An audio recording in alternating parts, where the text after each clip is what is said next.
That's why in our daily lives, we don't really need to, sabi nga sa gospel, no, who are bubbling words. Because your Heavenly Father knows what is in your heart or what you desire even before you tell Him.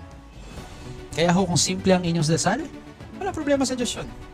Mahalaga meron tayong komunikasyon sa Diyos sa araw-araw. No? Sabi nga, make prayer the key of the day and the lock of the night. No? Kaya ito, tandaan niyo po mga kapatid. Sa spiritual warfare, for someone who does not pray, marami hong pagkakataon ng Diablo para tayo ay gambalain at pasukin.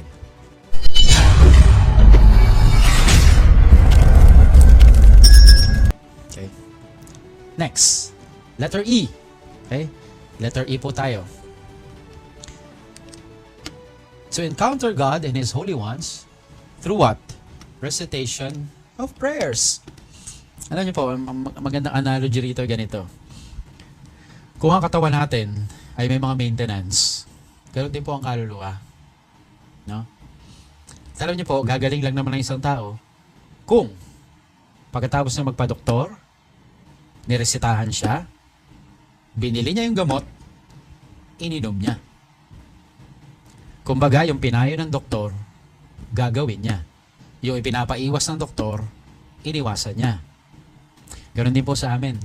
Lalapit kayo sa amin, sasabihin namin ganito ang gawin ninyo, sasabihin namin iwasan nyo ito.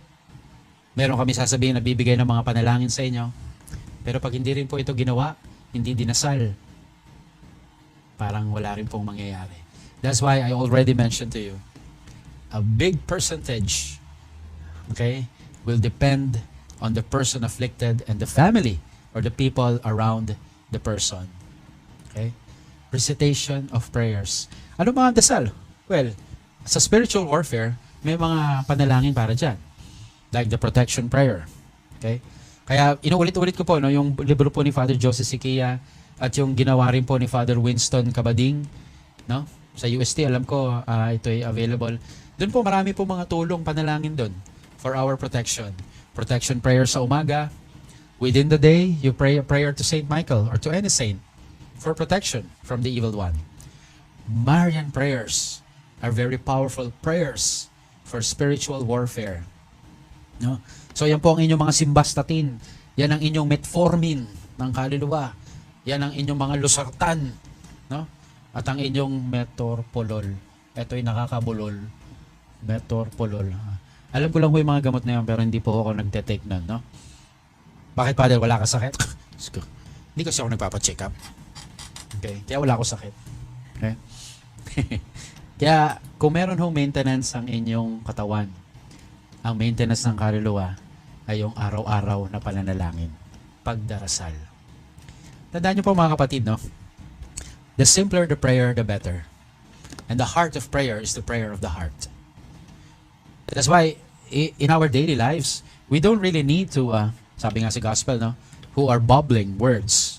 Because your Heavenly Father knows what is in your heart or what you desire even before you tell Him. Kaya ho, kung simple ang inyong dasal, wala problema sa Diyos yun. Mahalaga meron tayong komunikasyon sa Diyos sa araw-araw. No? Sabi nga, make prayer the key of the day and the lock of the night. No? Kaya ito, tandaan niyo po mga kapatid. Sa spiritual warfare, for someone who does not pray, marami hong pagkakataon ng Diablo para tayo ay gambalain at pasukin.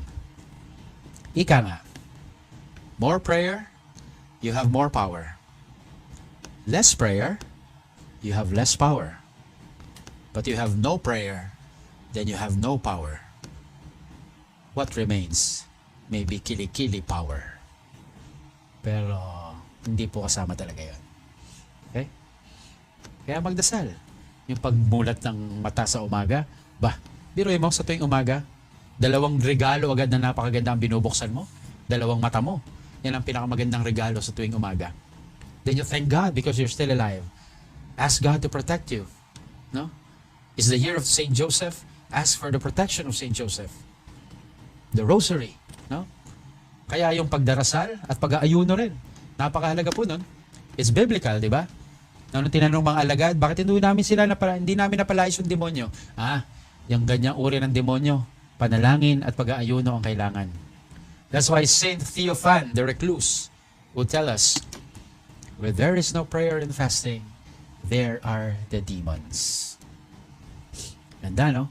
Kung saan walang panalangin at pag-aayuno o pagsasakripisyo, naron ang mga demonyo. Kaya sa tahanang walang taong nagdarasal, maraming namumugad dyan. Kaya check your homes. Sana na may mga altar kayo sa bahay, no? Sana may mga imahin kayo ng mga banal. Magdasal kayo. Pray daily. Huwag kakalimutan. Ito ang ating lakas. Ito ang ating pananggalang. And I would just like to repeat what Father Amort tells us. Anyone who goes to Mary and prays the rosary cannot be touched by Satan. Okay? So napakaganda, no? Nung sinasabi ni Father Amort. Kasi napaka-deboto nito kay Maria. At alam natin, napag-aralan natin, si Maria ay napakalakas laban sa kalabang diablo.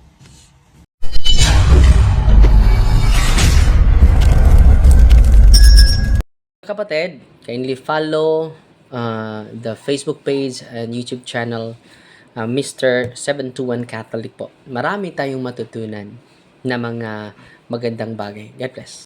Magandang araw mga kapatid, ako po si Earl Mula. Sakristan po ako ni Father Darwin. Ini-invite ko po kayo na mag-follow and subscribe sa YouTube channel ni Mr. 721 Catholic. God bless po.